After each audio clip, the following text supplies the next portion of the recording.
What's up, world? This is Ryan Banta again. It is my weekly edition of the Thoughts by Banta. Just wanted to jump in and talk about a couple things that have been going on recently, mostly really good stuff and things I'm really looking forward to and excited about in terms of what we're looking for coming up here in the near future.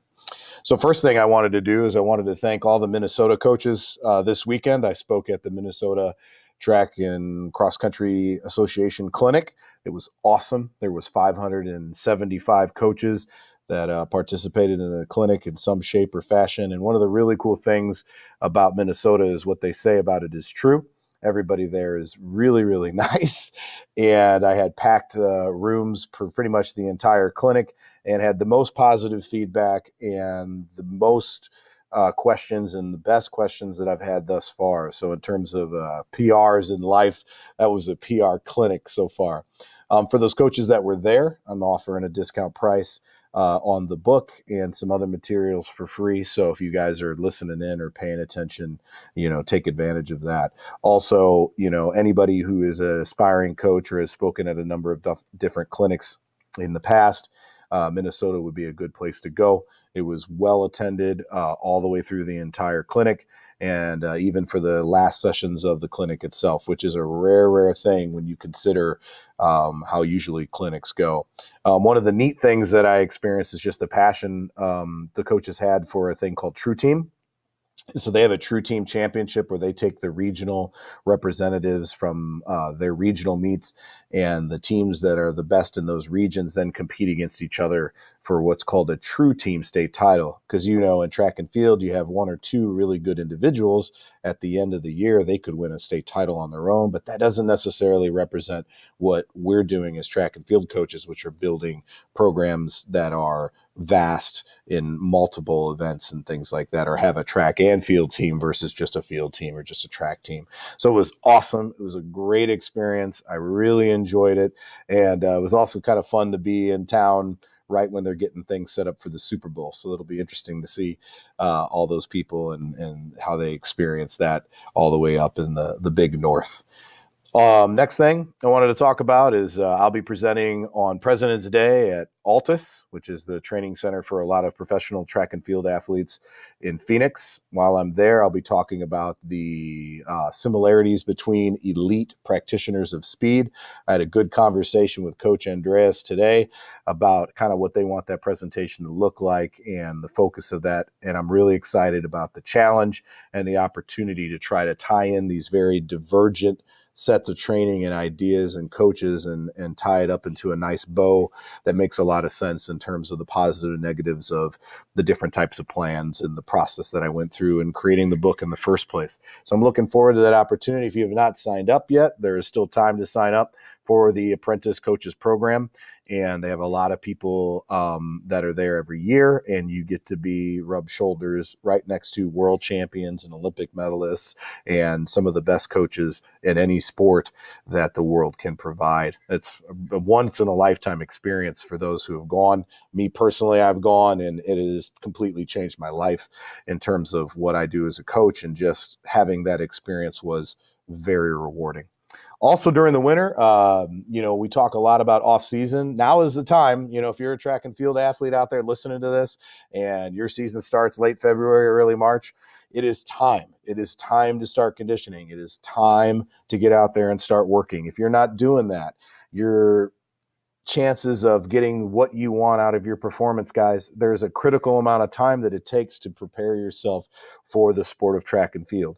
Obviously, for distance running, it may take a little bit longer, but even now for our speed and power athletes, guys, by the time you get to May, the work is just getting started. A lot of times what I see, and it's kind of unfortunate, is we'll see a lot of athletes come out and they work really hard, and then they finally get in shape by May, and then the district championship is here, or the state or the sectional meet, and then the season is over.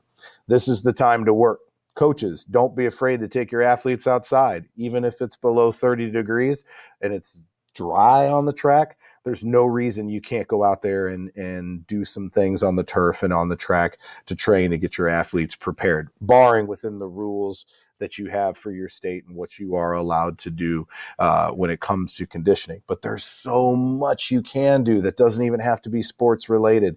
So I really want to make that a strong emphasis for you when you're thinking about what to do over the next 2 months. There's a lot of stuff you can do in agility, a lot of stuff you can do in terms of running, throwing medicine balls, plyometrics. And this is the best time to get in the weight room because it is, what you're getting in the weight room. It's always going to be about 72 degrees. There's not going to be rain, and it's a time where you can lift 4 to 5 times a week, depending on the type of program you have. And you can really take advantage of getting really strong. Don't be afraid to get strong. Don't be afraid to start training now. You will not get burnt out if you've got a good coach, or you, the coach yourself, have a good plan to put your athletes through. Don't be afraid of it. It is such an exciting time of the year. It is the best time of the year because there's so much hope in terms of what's going to happen this season. Every time we get to this point, it feels as if it's like Christmas for me. When you get all these athletes who are coming out and they're new and they're interested in doing the sport of track and field, and they've never really done it before. I mean, track is one of those sports where, we have a lot of people who are really good at the youth level, but there's so many athletes that come to us in the course of their career as a high school athlete, even if they're not a freshman, a junior, a senior. There's so much cool stuff you can do, but don't wait. Get involved now. It's such an exciting time. Now, last thing I wanted to share with all of you guys is a personal story, because this is not a top 5. This is a week I'm kind of doing every other week. And so we're going to share a personal story about an athlete that I had, who we'll call him Fluffy. So when he was a freshman, he had the nickname Fluffy, but it was not in term of endearment or an ironic statement at all. It was, the kid was pretty soft, not very tough, a big guy, but soft emotionally, soft physically. And so his friends used to call him Fluffy. Now, he claims it's because he had fluffy hair. I don't buy it. Okay. Nobody buys that as a statement, and he didn't have a really great freshman year. He was actually hurt quite a bit. But one of the things that I noticed about him, besides being a very large individual, is that he had a very explosive 1-2-3 step. And as a track and field athlete, obviously, naturally, I'm looking at this guy and I'm like, this guy could be an amazing, amazing thrower. He is such a big guy. Now, little did I know that his dad was like a powerlifting champion and was a big time thrower at SEMO back in the day. I had no clue. All I knew is this is this young man who needed a whole lot of confidence and a coach who believed in him, and the opportunity over time to be experienced through some things to become more gritty.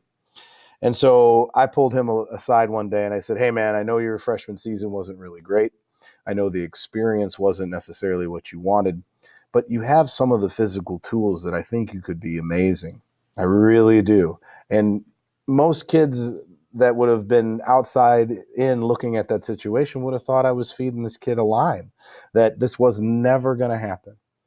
Well, little did I know that one moment was one of the most critical moments in that athlete's time. When he was a senior, he had told me that was transformative for him. That if I wouldn't have believed in him, he would have never been sparked to do all of these things. And we have these things called ignition points, and Brett Bartholomew's book, he talks about, conscious coaching and how you deal with these different types of athletes. He transitioned into being one of these athletes who was a novice into a soldier. And if you've read Brett's book, you know what I'm talking about. This guy never missed a weight session. He worked incredibly hard. He was completely open to letting me experiment and do all sorts of different types of training and things that, normally you would never do. He ran a ton with me when most big guys would never do that. They would be unwilling to do that. And all of his biomotor abilities improved across the board through the time that he was there. And what's really neat about that experience is that he didn't just improve as an athlete. He also was a little bit of a clown and goofy, and he ended up being really strong academically too. And now he's, working at Wash U and getting a master's in chemistry. So it's incredible. By the time he had graduated high school, he was nationally ranked in the discus. He was our school record holder in the shot put, and he earned a scholarship to Northwest Missouri State off of one moment where I said, I think you could be something special. How cool.